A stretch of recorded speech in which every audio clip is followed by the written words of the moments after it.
Yo, you're watching the Screaming Fish here, guys, and today I am basically going to be reviewing each and every one of the Marvel Cinematic Universe movies.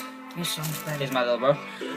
So basically, I'm going to be reviewing 2 of these each month, starting off with Iron Man and the Incredible Hulk. So I'm starting with Iron Man, and I'm going to be doing this till this is going to be leading up to the release of Captain America Civil War, which I'm definitely sure is going to be amazing. So yeah, without further ado, let's get to this. If you want more information, I'll put it in the description below. So without further ado, let's do this. So, let me just, let me find my thing. So, released in May the 2nd, 2008, the story follows a billionaire industrialist and genius inventor, Tony Stark, played by Robert Downey Jr., who is conducting weapons tests overseas, but terrorists kidnap him to force him to build a devastating weapon. Instead, he builds an armored suit that impends his captors. Returning to America, Stark refines the suit and uses it to combat crime and terrorism. Yes, I like this film. It's a lot of fun, cool, and stunning at times. Director Jon Favreau really did pull this one off. You gotta give him credit. So the cast, we've got Robert Downey Jr., who is perfectly cast as Tony Stark, who looks like Tony Stark from the comics. He sounds like him, and he really brings up that cocky, naive, and attitude that the character is well known for. Then we've got I can't say her name. Gwyneth Paltrow as Pepper Potts. Now, don't get me wrong, her performance in this film is pretty solid. It's just that at times she was a tiny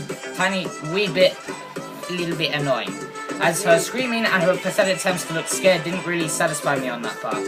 We've also got Terrence Howard as James Rhodey, who would go on to become War Machine in future films, just with a different actor.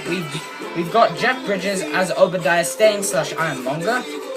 Monger, our main antagonist, and Clark Gregg as Phil Coulson. So, as far as characters go, they're pretty well developed, even Pepper Potts, despite how annoying she can be at times. Though, unfortunately, our main villain, Obadiah Stane, isn't that well developed, and I do think his first appearance as the Ironmonger could have been a lot longer and more fleshed out. No, seriously, it should have been a lot longer than it was. But despite that, everything else in this film is done perfectly. In fact, I'd say the first third of the movie, which is basically dedicated to Tony Stark building the Iron Man suit, is the best part of the whole movie.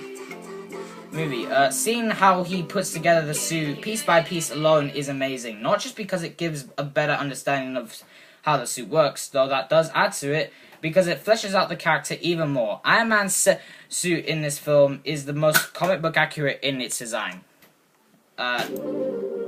Actually, that's good. So, speaking of the suit, most of the scenes with Tony Stark actually wearing the suit are done practically thanks to the brilliant work of Stan Winston, who is amazing at making practical effects and animatronic models look more real than CGI effects. Is there CGI in the film? Yes, of course there is, but thankfully it's only used when absolutely necessary. Mainly during the fight scenes and the finale, but even then, both the practical and CGI effects look pretty darn good.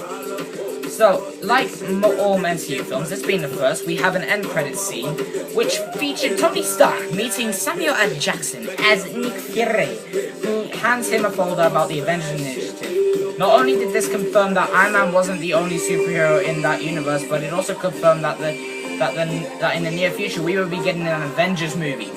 But I'll get to that movie another time. So, yes, this is an amazing film, and one of my absolute favorites in the MCU.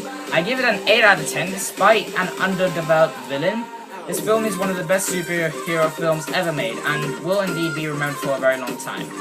So, thank you guys for watching this. I do hope you enjoyed it. Sorry it's so short. I only made this short because I didn't want to include any spoilers, but I did have to put a few in there in the end. Yes, no, that's yours. Sorry. So anyway, thank you guys for watching it, and I will indeed see you on the next one. Goodbye, guys.